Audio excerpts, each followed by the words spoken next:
আপনারা জানেন যে 13 তারিখকে সামনে রেখে আওয়ামী লীগ তাদের এক ধরনের ডিস্ট্রাকটিভ এবং ভায়োলেন্ট অ্যাক্টিভিটিস করার চেষ্টা করছে। তা আমাদের পুলিশ সারা দেশেই অ্যালার্ট আছে এবং যথাবিহিত তারা অ্যাকশনে যাচ্ছে।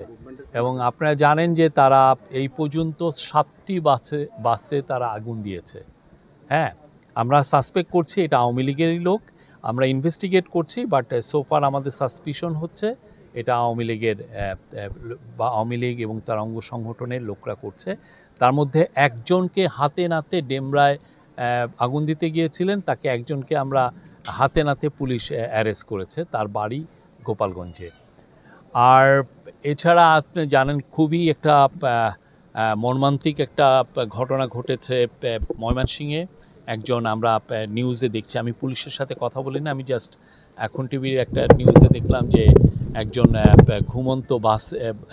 ঘুমন্ত চালক নিহত হয়েছেন বাসে আগুন দেওয়ার কারণে। আমরা এগুলো প্রত্যেকটা ইনসিডেন্টই খুব সিরিয়াসলি পুলিশ ইনভেস্টিগেট করছে, বাট এগুলোর আলামত দেখে বা এগুলোর মোটিভগুলো বিশ্লেষণ করে আমরা স্পষ্ট বুঝতে পারছি যে এটা নিষিদ্ধ ঘোষিত আওয়ামী লীগেরই কাজ।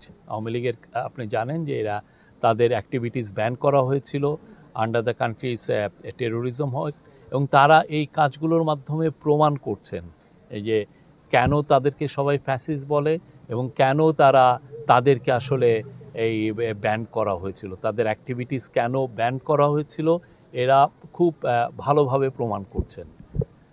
বাংলাদেশের মানুষ আওয়ামী লীগের থেকে বিরুদ্ধে দাঁড়িয়েছিল জুলাই আগস্টে, এবং নতুন বাংলাদেশ তারা তৈরি করছে, এবং এই বাংলাদেশে যে আওয়ামী লীগের কোনো ঠাঁই নাই, যে ভায়োলেন্স যারা করে সেটা আওয়ামী লীগের লোকরাই প্রমাণ করছে তাদের কর্মকাণ্ড দিয়ে। আর গত 24 ঘন্টায় মোট ঢাকা মেট্রোপলিটন পুলিশ আমাদেরকে জানিয়েছে যে 40 জনের মতো অ্যারেস্ট হয়েছেন। আমরা যাদেরকে কোনো ক্রিমিনাল অ্যাক্টিভিটিসে পুলিশ যাদেরকে দেখছে তাদেরকে অ্যারেস্ট করছে। 2টা ঘটনা আছে, একটা ঘটনায় পুলিশকে লক্ষ্য করে ককটেল মেরেছে, আর একটা ঘটনায়ও পুলিশকে একটা ককটেল মেরেছে। আমাদের পুলিশের ধারণা এটা আসলে পুলিশকে লক্ষ্য করেই মেরেছিল। তো এগুলো প্রত্যেকটা ঘটনায় চুলচেরা বিশ্লেষণ করা হচ্ছে, এবং যারা যারা এগুলোর সাথে জড়িত সবাইকেই পুলিশ অ্যারেস্ট করবে এবং তাদের বিরুদ্ধে বাংলাদেশের আইনে যে ব্যবস্থা আছে সে ব্যবস্থা নেওয়া হবে। ইলেকশন তার সময় মতো ফেব্রুয়ারির প্রথমার্ধে হবে। এখানে কোনো শক্তি নাই, কোনো আওয়ামী লীগের এই 1-2টা ককটেল নাই বা কোনো দেশি বিদেশি কোনো শক্তি নাই এই ইলেকশনকে তারা বানচাল করতে পারে, কোনোভাবেই সম্ভব না। বাংলাদেশের